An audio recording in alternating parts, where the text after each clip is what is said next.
குரு சிஷ்யன். நான் உங்க ரகுநாதன் பேசுகிறேன். நான் இன்றைக்கு குருசிலியன் கதை சொல்லப் போறேன். இந்த கதை பிடித்து இருந்தால் ரகுநாதன் சீனிவாசன் சேனலை லைக் பண்ணுங்க, ஷேர் செய்யுங்க, லைக் பட்டனை அழுத்துங்கள். பிடித்து இருந்தால் சேனலை சப்ஸ்கிரைப் செய்யுங்கள். வாங்க கதைக்குள்ள போகலாம். ஒரு ஊர்ல ஒரு குட்டி பையன் இருந்தான். அவனுக்கு வாள் பயிற்சி செஞ்சு பெரிய போர் வீரனா ஆகணும்னு ஆசை. அதனால ஒரு நல்ல குரு கிட்ட சேர்ந்து பயிற்சி எடுத்துக்கிட நினைச்சான். அப்பதான் பாக்கு ஊர்ல ஒரு வாள் பயிற்சி கொடுக்கிற ஒரு குருவை பத்தி அவனுக்கு தெரிய வந்துச்சு. உடனே அவரை போய் பார்த்தான். அந்த குட்டி பையன், ஐயா, எனக்கு வாள் பயிற்சி செஞ்சு மிக பெரிய போர் வீரனா ஆகணும், எனக்கு வாள் சுழற்ற கத்து கொடுங்கன்னு சொன்னான். அந்த குருவும் அவனுக்கு வாள் பயிற்சி சொல்லி தர்றதா ஒத்துக்கிட்டாரு. ஆனா தன்னோட அசிரமத்துல தங்கி தனக்கு பணிவிடைகள் செஞ்சா மட்டுமே வாள் பயிற்சி சொல்லி தருவேன்னு சொன்னாரு. உடனே அந்த குட்டி பையனும் தன்னோட அப்பா அம்மா கிட்ட சொல்லிட்டு அந்த குருவோடு அசிரமத்திலேயே போய் தங்கிட்டான். அவன் தினமும் துணி துவைக்கிறது, சமையல் செய்யறது, பாத்திரம் கழுவுறதுன்னு வேலை வாங்கிக்கிட்டே இருந்தாரு. அந்த குரு அவன் எந்த வேலை செஞ்சாலும் அவனை திட்டி அடிக்க ஆரம்பிச்சாரு.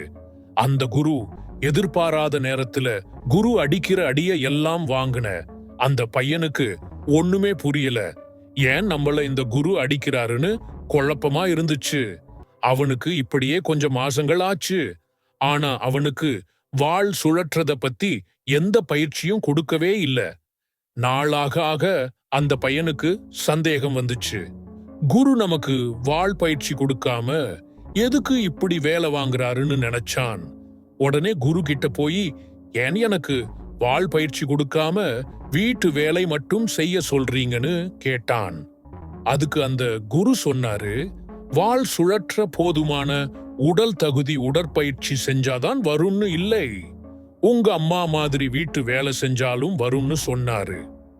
குரு சொன்னா அதுல ஏதாவது அர்த்தம் இருக்கும்னு தெரிஞ்சுகிட்ட அந்த பையன் தினமும் அவர் சொல்ற வேலைய செய்ய ஆரம்பிச்சான்.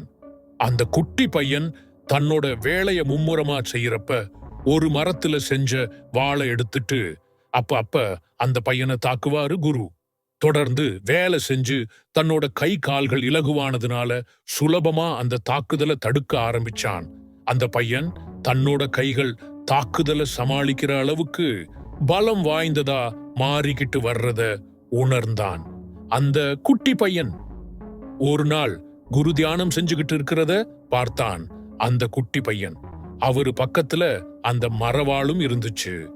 உடனே அந்த பையன் சத்தம் போடாம அந்த வாளை எடுத்து குருவை நோக்கி வீசுனான்.